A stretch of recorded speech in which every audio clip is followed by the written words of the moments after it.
ਸਤਿ ਸ਼੍ਰੀ ਅਕਾਲ ਦੋਸਤੋ, ਸਵਾਗਤ ਹੈ ਤੁਹਾਡਾ ਆਪਣੇ YouTube ਚੈਨਲ ਦੇ ਉੱਤੇ। ਜਿਵੇਂ ਕਿ ਤੁਸੀਂ ਦੇਖ ਸਕਦੇ ਹੋ, ਅਧੀਨ ਸੇਵਾ ਚੋਣ ਬੋਰਡ ਵੱਲੋਂ ਇੱਕ ਹੋਰ ਨਵੇਂ ਨੋਟੀਫਿਕੇਸ਼ਨ ਜਾਰੀ ਕੀਤਾ ਗਿਆ ਹੈ, ਜੋ ਕਿ ਇਸ਼ਤਿਹਾਰ ਨੰਬਰ ਦੇਖ ਸਕਦੇ ਹੋ 17, ਜੋ ਕਿ 2021 ਦੇ ਵਿੱਚ ਪੋਸਟਾਂ ਆਊਟ ਹੋਈਆਂ ਸੀ। ਉਹਨਾਂ ਦੇ ਸੰਬੰਧ ਵਿੱਚ ਇੱਕ ਨਵਾਂ ਨੋਟੀਫਿਕੇਸ਼ਨ ਜਾਰੀ ਕਰ ਦਿੱਤਾ ਗਿਆ ਹੈ ਅਤੇ ਇਹ ਨਵੀਂ ਅਪਡੇਟ ਹੈ, ਜੋ ਕਿ ਤੁਹਾਨੂੰ ਇਸ ਵੀਡੀਓ ਵਿੱਚ ਪੂਰੀ ਜਾਣਕਾਰੀ ਦੇਵਾਂਗੇ।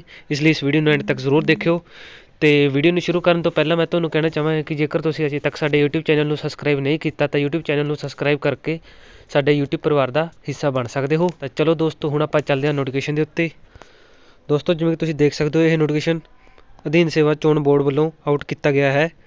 ਇਸ਼ਤਿਹਾਰ ਨੰਬਰ ਦੇਖ ਸਕਦੇ ਹੋ। ਇਸ ਇਸ਼ਤਿਹਾਰ ਨੰਬਰ ਦੇ ਕਲਰਕ ਦੀ ਭਰਤੀ ਦੇ ਅਧੀਨ ਟਾਈਪਿੰਗ ਟੈਸਟ ਜਿਹੜਾ ਕਿ ਮਿਤੀ 17 ਅਤੇ 18 ਨੂੰ ਲਿਆ ਗਿਆ ਸੀ, ਅਤੇ ਜਿਸ ਦੇ ਵਿੱਚ ਸਫਲ ਉਮੀਦਵਾਰ ਨੇ ਉਹਨਾਂ ਨੂੰ ਕੌਂਸਲਿੰਗ ਦੇ ਲਈ 21 ਅਤੇ 22 ਨੂੰ ਬੁਲਾਇਆ ਗਿਆ ਸੀ। ਅਤੇ ਕੇਵਲ ਕੌਂਸਲਿੰਗ ਦੌਰਾਨ ਗੈਰ ਹਾਜ਼ਰ ਰਹਿਣ ਵਾਲੇ ਉਮੀਦਵਾਰਾਂ ਨੂੰ ਇੱਕ ਹੋਰ ਮੌਕਾ ਦਿੱਤਾ ਜਾਂਦਾ ਹੈ, ਜੋ ਕਿ 23/12/2022 ਨੂੰ ਸਵੇਰੇ 11 ਵਜੇ ਦਫ਼ਤਰ ਅਧੀਨ ਸੇਵਾ ਚੋਣ ਬੋਰਡ ਪੰਜਾਬ ਵਣ ਭਵਨ ਮੋਹਾਲੀ ਵਿਖੇ ਕੌਂਸਲਿੰਗ ਦੇ ਲਈ ਬੁਲਾਇਆ ਜਾਂਦਾ ਹੈ। ਜੋ ਵੀ ਉਮੀਦਵਾਰ ਰਹਿ ਗਏ ਸਨ ਉਹਨਾਂ ਨੂੰ 23 ਤਰੀਕ ਨੂੰ ਬੁਲਾਇਆ ਜਾਂਦਾ ਹੈ। ਜੋ ਵੀ ਉਮੀਦਵਾਰ ਆਪਣੀ ਕੌਂਸਲਿੰਗ 'ਤੇ ਕਿਸੇ ਵਜ੍ਹਾ ਕਾਰਨ ਨਹੀਂ ਪਹੁੰਚ ਸਕੇ, ਉਹ ਜਾ ਕੇ ਆਪਣੀ ਕੌਂਸਲਿੰਗ ਕੱਲ੍ਹ ਦੀ ਮਿਤੀ ਵਿੱਚ ਕਰਵਾ ਸਕਦੇ ਹਨ।